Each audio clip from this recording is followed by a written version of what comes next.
दूध द्याली ना दुधाशी मतलब. आपण तसे मास्तर आहेत. पोरं आळस का झटकायचा, 3 आळशी मित्र असतात. हे मुद्दाम सांगायला तुमच्यासाठी. हा, हे तुम्हाला सुधारायचे जरासं. 3 आळशी मित्र असतात आणि तिघं काय होतात, डबा पार्टी. एकाच्या घरी कोणी नाही म्हणून जेवायला जातात. काहून म्हणलं मी, टाळ्या तुम्ही असे उशिरा वाजू लागले म्हणून. आपल्याकडे प्रत्येक गोष्टीला ट्रीटमेंट आहे. प्रत्येक गोष्टीला उशिरा वाजू नको. हा,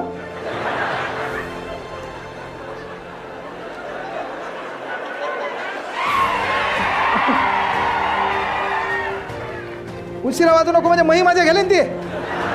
नाही तर त्याला ठरवलं असेल मी वाजल्यावर कोणीतरी इकडून वाजवेल. पहा, लक्षात घ्या, 3 मित्र असतात, 3 आळशी असतात. माणसानं थोडा आळस झटकायचा. आता मी जे आळशी उदाहरण सांगालो, एवढे आळशी तरी जगात कोणी नसावं. 3 आळशी आहेत. मग 3 एकाच्या घरी जेवायला गेले. एकानं भाजीला फोडणी दिली. भाजी